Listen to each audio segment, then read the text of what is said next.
The NCAA we know today was founded in 1906 at the urging of then-President Theodore Roosevelt, after a number of on-field deaths occurred in the nascent and unregulated sport of college football.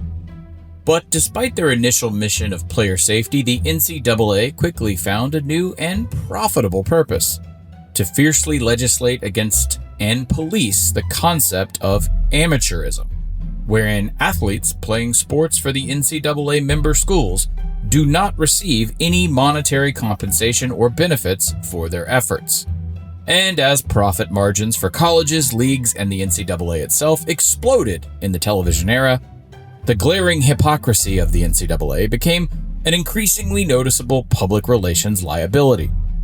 By the 2000s, the NCAA was a bloated billion-dollar business overseen by a feckless careerist named Mark Emmert.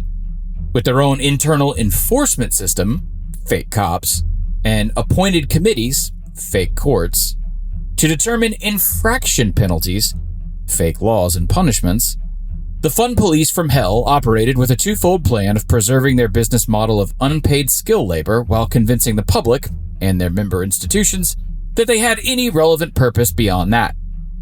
Unfortunately for the NCAA, college football's modern era was headlined by the University of Southern California. The NCAA needed to maintain a Puritan facade of amateurism to keep their scam going, but USC embodied Hollywood. The Trojans celebrated celebrity, and to the celebrities that dotted the Trojan sidelines, Reggie Bush was the marquee name they showed up for. Bush was more than a Heisman winner for a national champion. He was a brand name for Pete Carroll's burnishing dynasty, one that looked at the game's traditional blueprint for success: humility and seriousness at schools all over America's flyover country, and smirked. College football's Keystone Cops hated the Trojans. Reggie Bush's legacy paid for it. By the time he played his final college football game in January of 2006, not coincidentally considered the greatest in college football history, Bush's career was nothing less than transcendent. In a time in which football was much more dogmatic about personnel and scheme, Bush was the best player at multiple positions on the field. So instead of forcing him to hone in on a particular position or even bench him on special teams to avoid injury, Carroll and offensive coordinator Lane Kiffin leaned in. And when Bush was in Cardinal and gold, USC almost never lost. The Trojans' record was 37-2 during his collegiate career. Bush and fellow Heisman winner Matt Leinart helped guide USC to 2 national titles and almost won a third before losing to Texas in that greatest game ever. USC won a lot, both on the field and in recruiting, and they weren't afraid to enjoy it, which is how they made a lot of enemies, including a rather sizable one in Indianapolis. But Reggie Bush never spoke out against the NCAA. He never railed against the absurd rules of collegiate amateurism or said anything out of the ordinary. He was simply too big a star at a place rivals and overseers resented for making their stars too big in the first place. Oh, and his parents needed a house. As Bush was preparing for the NFL draft, reports emerged about potential illegal benefits from, quote, sports marketers to he and his family during his time at USC. And this was an era where media were quick to pounce in defense of an NCAA rulebook that they genuinely believed kept the sport fair. Bush put out short, lawyer-crafted statements denying any wrongdoing, but didn't say anything else publicly. But in 2007, Bush was sued by marketing agent Lloyd Lake to, according to Lake, recoup nearly $300,000 in cash and gifts from Lake to Bush and his family. Lake also said that he provided the Bush family housing as far back as 2004 in hopes of signing Bush to a marketing deal as a pro when the time came. Bush claimed the family leased the home legitimately.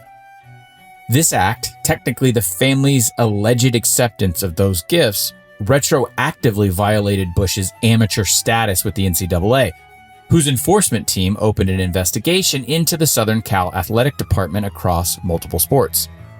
The NCAA Committee on Infractions ruling was issued in 2010, and USC got absolutely slammed in one of the heaviest sentences the body has ever given to a program in violation of its rules. At the time, Bush issued a rather boilerplate statement that he was disappointed in the NCAA's ruling.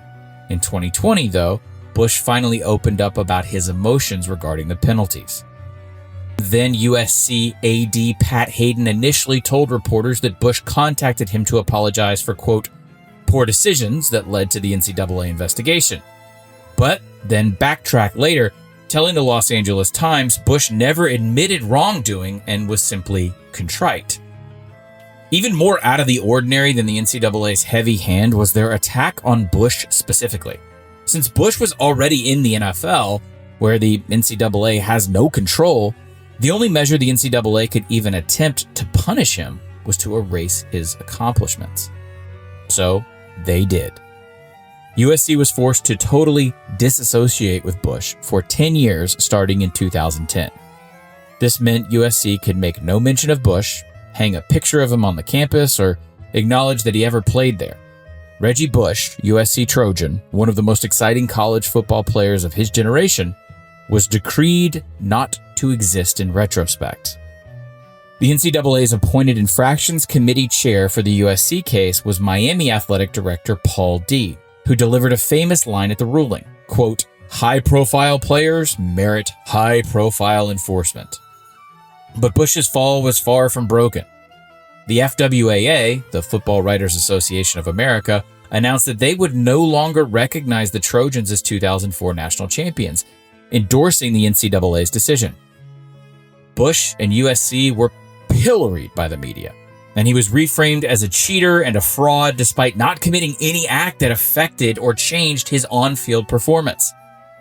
In 2010, Bush was also the first player in college football history, including O.J. Simpson, to be stripped of the Heisman Trophy. At the time, the Heisman Committee claimed the decision was made voluntarily by Reggie after a meeting with the Bush family. So, O.J. Simpson, still a Heisman Trophy winner. Reggie Bush, stripped of the honor. In 2022, Bush refuted the Heisman Committee's version of events, saying that the only, quote, meeting that ever took place was a brief conference call in which he didn't even say much, and that at the time he believed he'd one day receive the trophy back. Bush was told years later by runner-up Vince Young that he was offered the trophy and declined. But throughout the entire NCAA infraction saga of 2010, Bush was basically silent, playing for a Super Bowl winning team and focusing on his own pro career, but never acknowledging any wrongdoing. His official comment in 2010 about surrendering the Heisman was that he did it because of, quote, persistent media speculation. So why the hell was the NCAA so aggressive in punishing Bush? Why wasn't this akin to a more normal infractions case? Yes, Bush was found by the NCAA to have received goods and services that violated the NCAA's policy of amateurism, but the punishment wasn't fitting the alleged crime.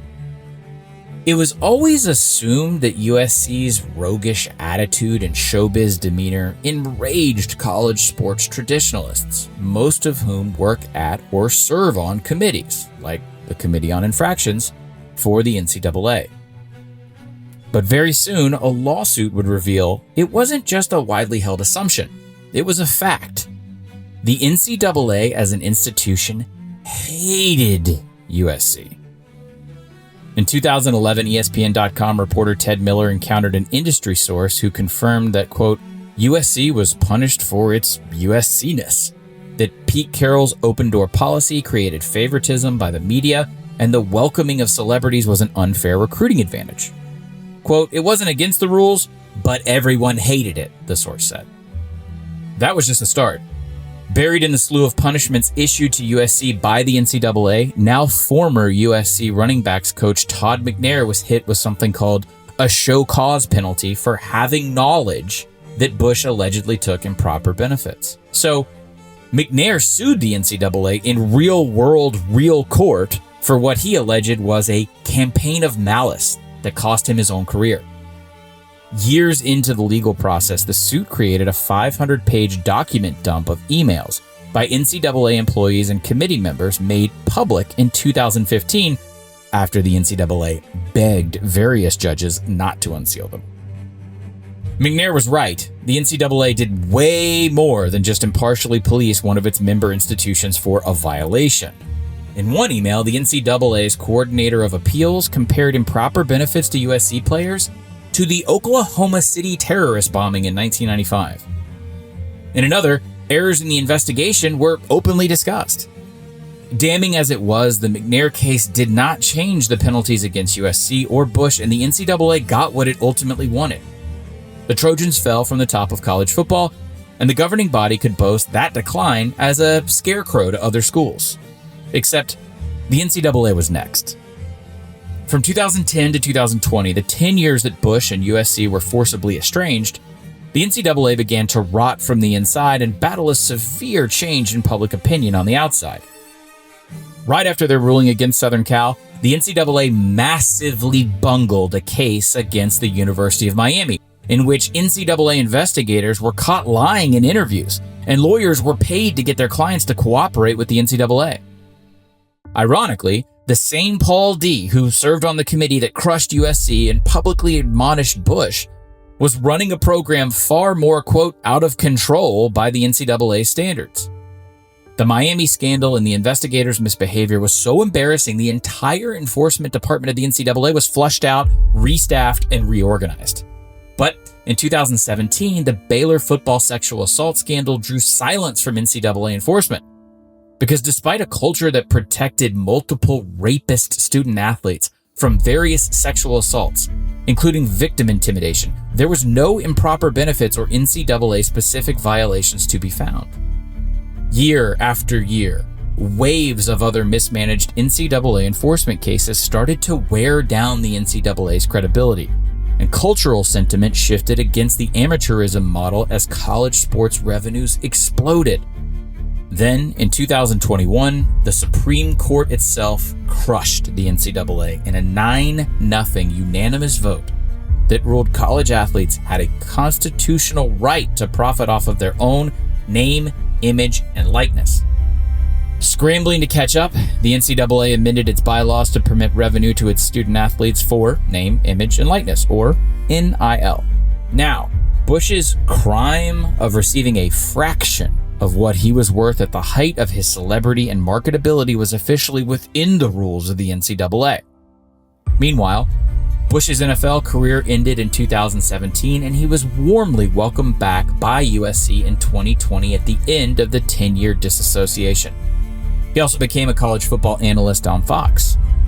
With his alma mater behind him and the entire landscape of amateurism radically altered, Bush started to go public against the NCAA to get his damn Heisman back.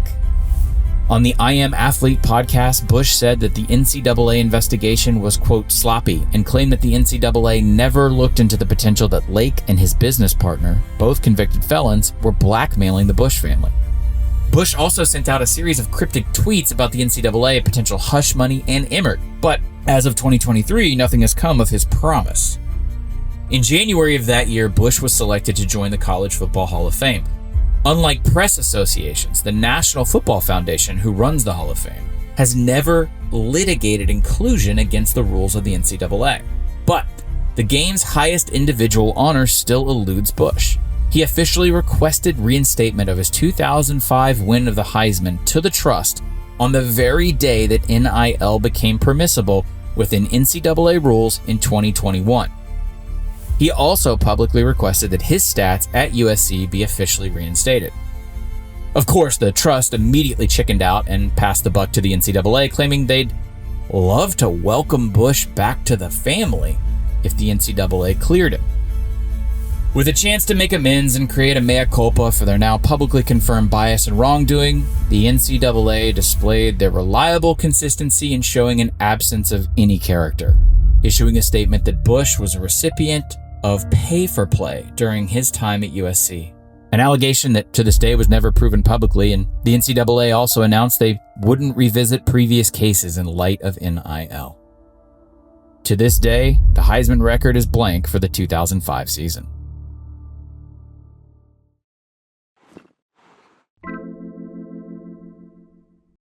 Okay, thanks for watching. If you like what you see, please like and subscribe.